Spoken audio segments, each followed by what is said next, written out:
My name is Georgina, and we got Wendy over here on this table. She'll be introducing herself. I'm just super excited today because it's our first anniversary, and I know I'm just buzzing. RAK Business Group was born on an armchair in my living room, in my tiny little villa in Alhambra, and it was. The idea behind it was to get a network of like-minded people together, where we could support each other, where we could network with each other, where we could find each other as well, because I couldn't find a network where all these RAK business people were. So initially it was, where are you, who are you, and what are you doing? And it was, the idea was really born from a basic thought as that. And then Wendy and I were chatting one day. We said, let's do it together ourselves. If we can't find it, let's just do it. And so this is what we're all about. And we wouldn't be here today if it wasn't for you guys. If you guys hadn't supported and come to the events at the very beginning, if you guys hadn't come to the network events from the very 1st of October in 2019, who knew what was going to happen in March? None of us. But we had October, November, December, January, February. So that gave us 5 months to sort of kick off, start this little wonderful little network. And we managed to keep together during COVID. It was tough. And then, thank God, the World of Astoria have been behind us from day one. They really and truly are. And through Larissa, who is the wife of the general manager, Alessandro, please tell him a big thank you for that. And today, as I said, we're celebrating our first anniversary. We have a fantastic speaker. We've got wonderful prizes donated from all of you. And some prizes from big companies, some prizes from little companies. So every single one, I thank you from the bottom of my heart, for Wendy and I. God bless you for your donations. God bless you for being behind us and for believing in us and being here today. Now that's all I'm going to say. I'm not going to go over this because I've said it. So I'm going to introduce Neil. Neil is our speaker. He's going to tell you a bit more about his background and where he comes from. I do know he's a former investment banker. I do know that he was involved in corporate finance and various stuff like that. And then he decided to come out of the corporate world and go into the training world. Without further ado, now Neil, thank you very much for coming to be our speaker today. Let's give him a round of applause. And we look forward to your presentation. Yep. And you can do your own introduction. Yep. I won't keep you from it much. I'm Neil. I'm a corporate trainer. Let's get the party started. Let's just get on with it. Now, I know there's a lot of expertise here about happiness, and I'm looking forward to that book. And it's a mountain that has many paths to the top. So let's look at one path today, and of course, there'll be many more in the book, and then as we go on. So before we get into the subject, I put these little shiny little packets on your tables. I'm going to request you, maybe as many packets as there are, could you pick them up, open them out, and look what's inside? Maybe one for whoever can get their hands on it, whoever's interested. No more. I'm timing you.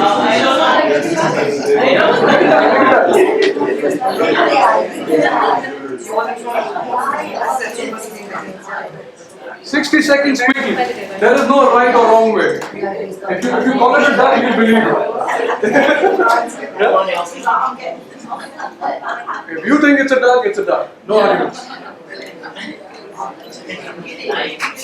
Nice.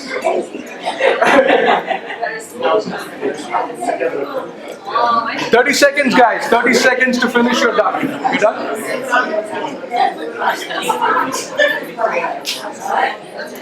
Yep. That looks.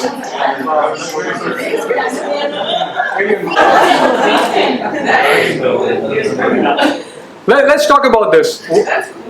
So, no two ducks are the same, right? It's kind of like happiness.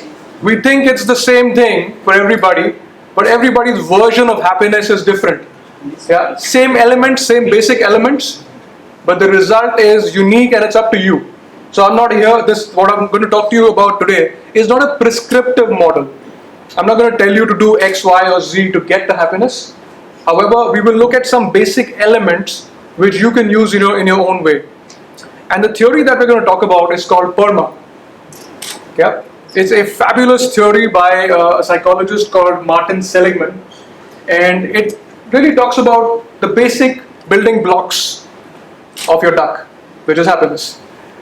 So if I was to ask you generally, what makes you happy or what will make you happy in the future, would you just shout out what comes to mind? What makes you happy in life, or what may make you happy in the future? What would you say?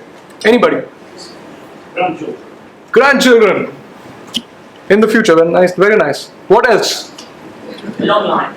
A long life. Healthy long A life. healthy long life. Healthy life. A sunrise. What else? A sunrise or a sunset. A sunrise or a sunset. Beautiful. The simpler things Peace in of life. mind. Peace of mind. Peace of mind. Sorry? I'm happy now. You're happy now, Yes. and that's how happiness is. You're either happy or you're not. It's not something that's in the future, right? So, I mean, if you look at everything that you've said, there is everything in the end brings you happiness. If I go by what you're telling me, because of a certain emotion that gets associated with it. Grandchildren will give you joy, pride, things like that. A sunrise would give you, happiness at some level. So it's all synonyms for the same basic word that we call happiness, right? So is positive emotion enough? It's not, which is why we have all the other words. So the first part of the model is positive emotion, but then there's another 4 bits. And what we are aiming for is not just happiness in the classical sense, but well-being. Why is just positive emotion not enough? Why do we need this whole gamut? That's what we're going to talk about. But that being said, positive emotion is critical. It's fundamental. Imagine if I was working in a coal mine all day, in terrible conditions, I wouldn't experience much positive emotion. And that's not a recipe for happiness. So let's look at what positive emotion is all about, and how can you have more of it, why is it not enough, so on and so forth. So from an evolutionary perspective, rather from a biological perspective, when you have positive emotion, the number of these positive emotions, they release positive hormones such as oxytocin when you are with friends, when you're with family, endorphins from exercise, dopamine when you get things done. So there is a certain biology involved which gets you to the positive emotion. So they're necessary. Nature wants you to have this, and that's how you survive and thrive. Positive and negative emotions are also kind of a lead indicator of how you're going to feel, or whether you are in a hostile environment or a friendly environment. If I'm in the company of people where I feel good emotionally, I feel happy and relaxed, that's an indicator that I'm in a friendly environment. If I feel threatened, that's an indicator that I need to be on my guard. So emotions are important. They are guideposts. So therefore we want to use them in the right way. Also, more positive emotion is a predictor of long life and good health. They've done some research around college yearbooks. They take a picture of a class and they look at this, measure one very simple thing: who's smiling in a natural way and who's got a forced smile, like a flight, no offense, but like a flight stewardess or so on. So the people who had genuine smiles, it was found they lived longer and healthier, right? So it's a pretty strong indicator of a long life and a well-lived life. However, one could say that people are different. It's not just that one element, like in a school or a college. Everybody has a different path going forward. So how is it that this one little thing can tell us who does well, who doesn't do well, or who's happy, who's not? They did a similar research with nuns, Christian nuns who had exactly the same life, same clothes, same lifestyle, same food, all of that. And the only thing that they looked at was, when the nuns started out, they write a sort of a statement of purpose. What are they going to do with their lives? And they looked at how many positive, uplifting, eager words were there, and how many sort of neutral or negative words. So it turns out that the nuns that used positive language, uplifting language, forward-looking, hopeful language, lived longer. Like in a particular example, a nun lived till the age of 95, and another one who wrote a more, let's say, bland or a structured kind of a purpose statement lived to about 59 and had a stroke or whatever. So it's a very powerful indicator of how well we do. However, if you look at people around you or your own self, our moods are very, very much in a range. Like happy people are happy, people who are not as happy are not as happy. Have you noticed that?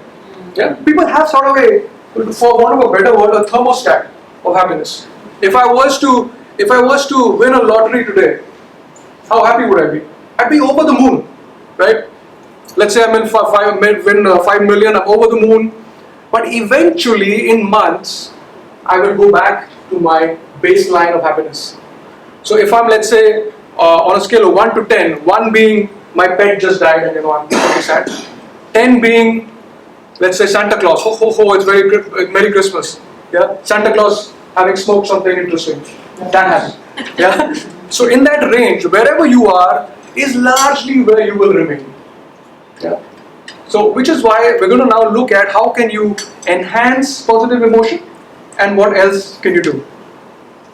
So lottery winners, what I just said, money, by the way, I would like to ask you this question, does money bring happiness? Oh, it can do. It can, you're right, you're absolutely right.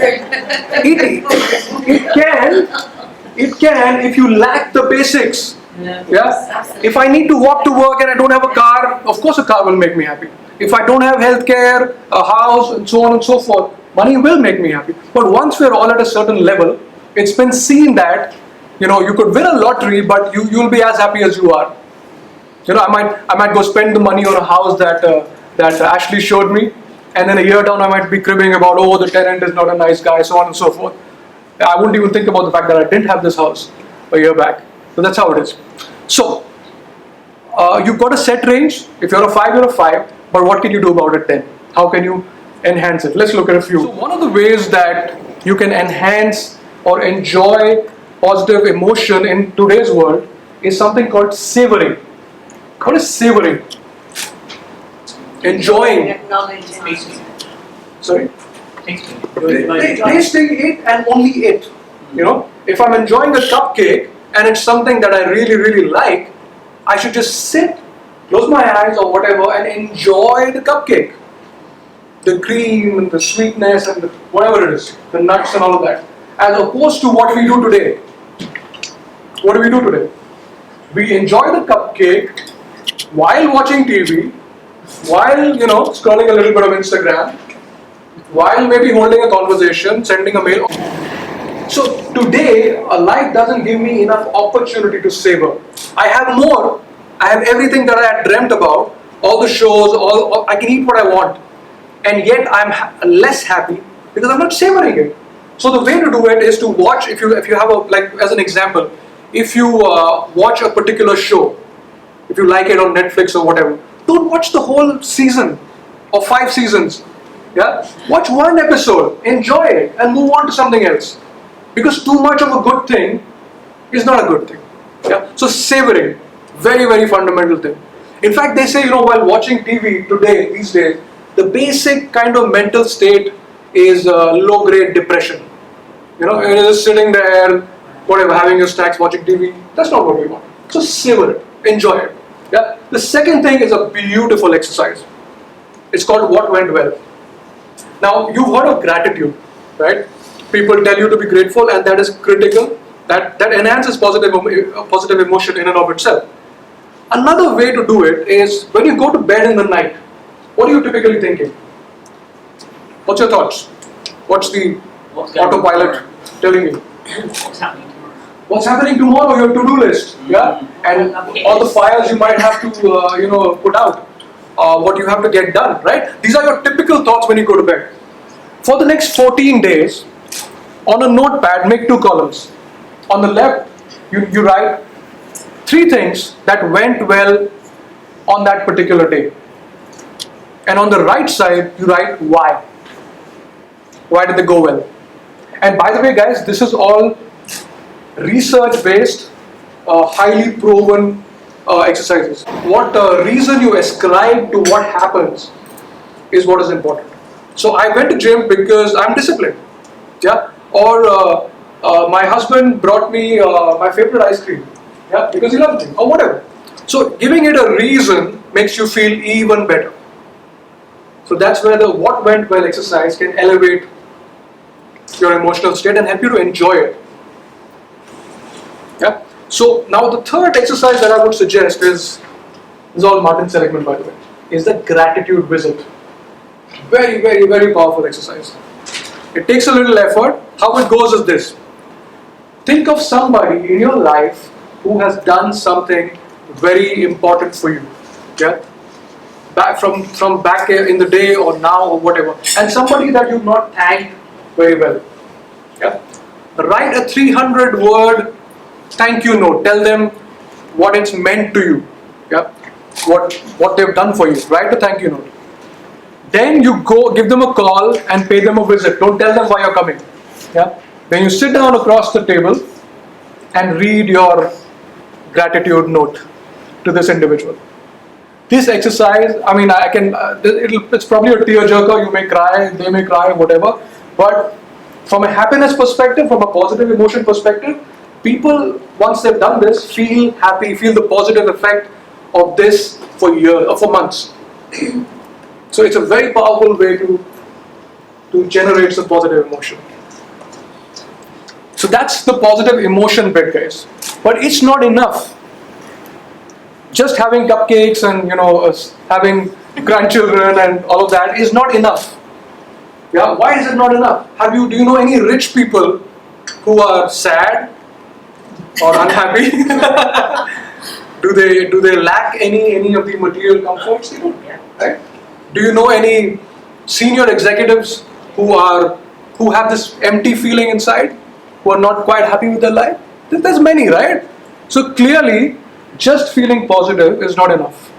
So that's where the rest of the 4 elements come in. The rest of the bits of your duck. The second bit is called engagement. Yeah? What is this all about? What is engagement all about? Now, engagement goes by the term of flow. When you enter a state of flow, this is a guy called Mihai Csikszentmihalyi. Took me a while to get his name right. So, Hungarian-American psychologist called Mihai, you might know about this. Mihai Csikszentmihalyi, yeah, who came up with the theory of flow, which is engagement. When do you have flow? When you are so engrossed in whatever it is that you're doing, photography, drums, jewelry design, whatever it is that you're doing, you're so into it that you lose track of time. You don't have any emotions at all. You're not even feeling happy in the classical sense, but you're just so engaged. It's a beautiful state. Generates dopamine, makes you feel good, and gets you creative, gets you doing a lot. So when people are so involved in an activity that nothing else seems to matter, they do it just for the love of it. That's flow.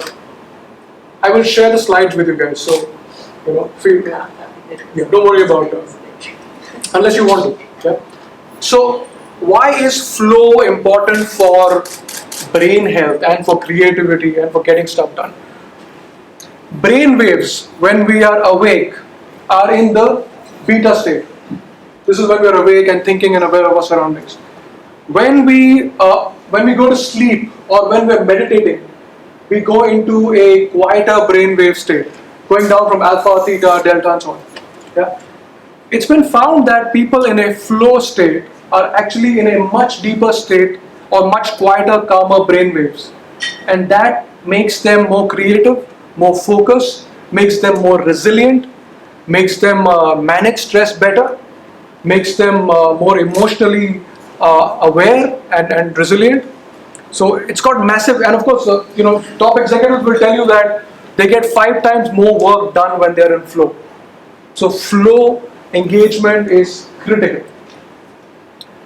But okay, now let me just share with you a graph which will tell you how to find it. For example, if I take Leah, right? So Leah designs jewelry. How can she find flow while doing what she does? Here's a graph. Okay. So if you are designing a piece of jewelry which is too simple, which you've done 1,000,000 times before, yeah. So the difficulty level is low and your skill is obviously high. You're here. You're bored. No flow. However, if you have a very, very complicated piece of jewelry, let's say something Indian which you've never done and you've got an order, yeah, that would mean that the difficulty for you is very, very high, yeah, and the skill maybe at that point is not up to that level. So what happens? You're anxious, you're, stressed about it. Again, that's not conditions for flow. When do you have flow? What does this look like? How can you be in the channel of flow? Mountain climbers have accidents when they do very simple climbs. When they do tough climbs, when they're on the edge of their ability, that's not when accidents happen, typically. So it's very, very, very useful and important to be in flow. Now, let me ask you a question. If your work is very, very transactional, you're constantly talking to people, so on and so forth, how do you find flow then? Downtime. There you go. Fine. There you go. So one way to do it is to find flow in your personal activities. So if I have a very involved job, and then I go home and I Netflix my life away, yeah, that's a good expression actually. I never used it before. So that would be a waste. I would not find flow, not in my work and not in my personal life. I'm missing something big. However, if you are in a job that does not allow you to get into this kind of a state, if it's very transactional, you could get involved with activities that allow you to experience flow in your personal life. Like, I don't know, sailing, yeah? Get involved with water sports or climbing or hiking or painting or learning the drums, for example, yeah? Sorry, I was about to get to you. So, one has to utilize opportunities like this. Make sense? Awesome. Okay, so just a few more benefits, guys. A few more benefits of flow. Concentration, creativity, self-esteem. Imagine an artist like Van Gogh or whoever, how they have high self-esteem because they know they're awesome. Better focus. You learn to deal with stress, so on and so forth. A lot of benefits of being in flow. So let's not get caught up only with the classical definition of happiness, which is positive emotion. This is a huge bit as well that we often miss out on. Because again, the world we get overstimulated these days, You've got all these dings and buzzers and there's stimulus hitting you from all your devices all day long. Yeah. So it's very hard, but you need to find it. Right? So that is the second bit. The third one, which I know requires no real explanation, is relationships. Humans are born to live in tribes. Before we lived in cities and big communities and so on, we lived in tribes. And in a tribe, a human being could not possibly survive unless he had good relationships and trusting relationships with those around him. There's no way. Because think about it, 10, 20,000 years back, when we lived in the forest, how would we feed ourselves or even protect ourselves? We have no claws and fangs and all of that, no acute sense of hearing, smell, none of that. All we have is each other.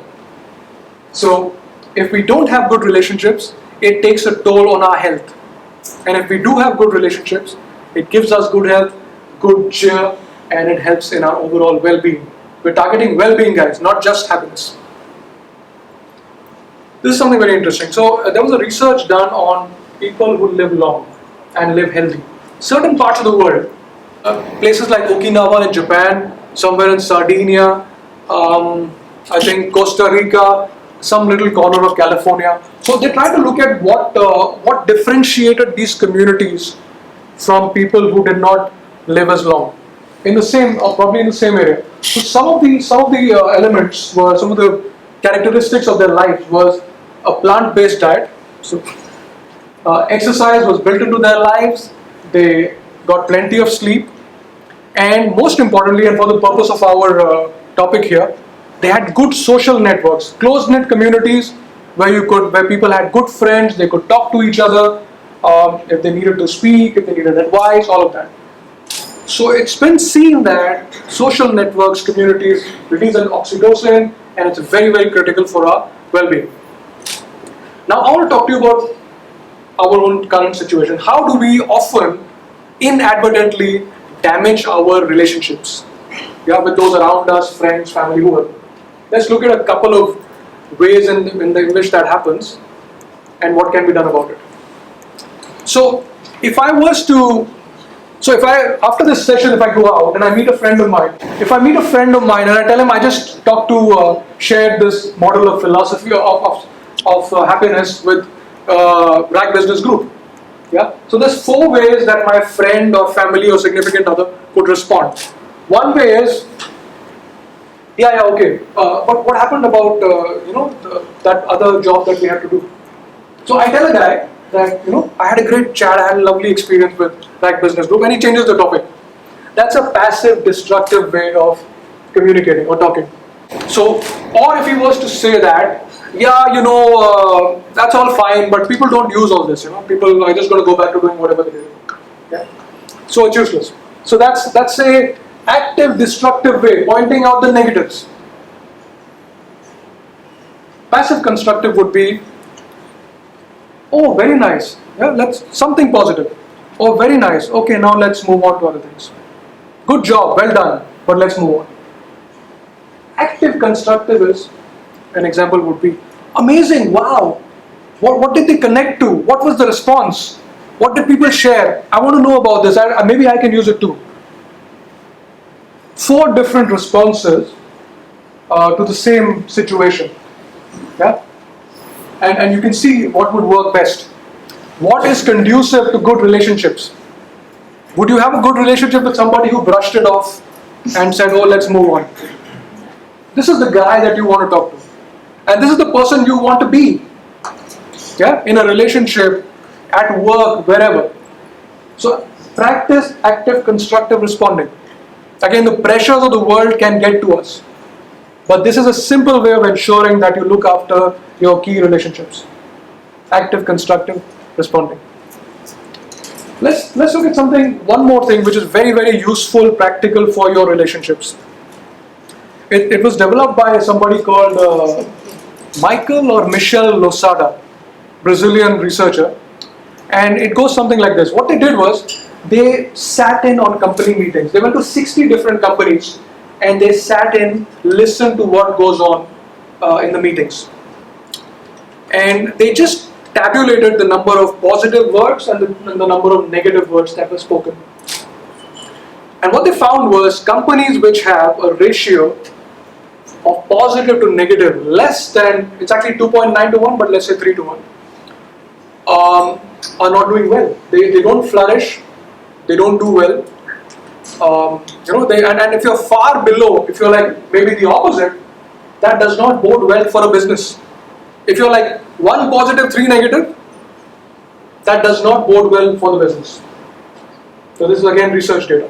And for a relationship, the ratio is more like 5 to 1. In a relationship, you need 5 positive statements or words for every negative one. Which is not to say that negative is not important, it's important. Yeah. So just like in a boat, you need a rudder, right, to direct. So you need a little bit of critique, positive criticism also. Yeah. It's not about only being nice, then you don't get taken seriously. So there is room for negativity, but it has to be 5 to 1 in a relationship. Okay, P.E.R. done. Let's get to M. What's the M all about? Meaning. Why is this important? Life is about a degree of suffering. We all suffer in some way as we go through life. It's normal. As long as we're in this fleshy container, there's bound to be some suffering. But is there meaning to it? That's what makes the difference between health and sickness and a good life and a life of only pleasure. Right? Yeah. Yeah. So having an answer to why are we here, why do we do what we do, these things can drive us towards fulfillment. And it does not have to be something as grand as ending apartheid. It could be religion, spirituality. You could find meaning in your work. You could even raising children, volunteering, whatever. All of these things give meaning to our life. Yeah? And it's very, very critical. Are you working just for a paycheck? Or are you working because you find meaning in what you do? There's 2 very different ways to look at things. Yeah. So that is the M. A lot of times people get to the top in their business or in their line of work but they still get depressed. Or imagine a CEO who's like 35, he's on top of his game, yeah, he's successful, but then he gets impatient and depressed. This happens because we are hardwired for growth. Yes, we want achievement, we want to move forward, yeah? And that does not happen unless we're achieving something, either work or privately. Yeah?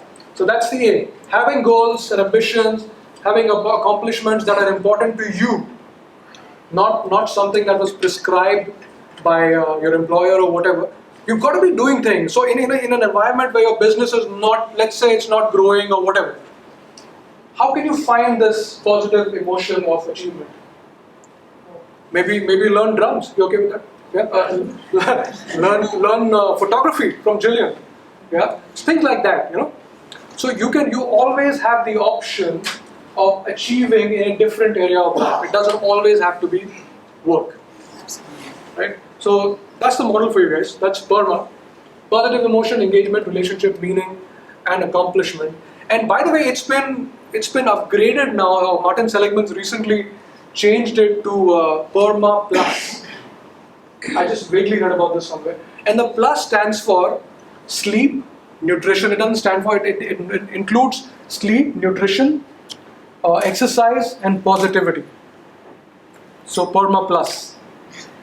Without these basic physiological elements, if you don't sleep enough, nothing matters. If you don't eat right, you may still not enjoy life.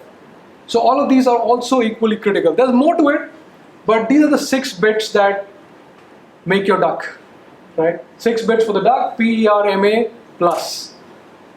That is the model that I wanted to share with you. Use it in your own way. It's not prescriptive. Like if I look at my life, maybe I need more positive relationships. Maybe I need to find engagement, and I'm fine in other areas. So sort of audit your life and see how you can use this model to increase well-being and happiness.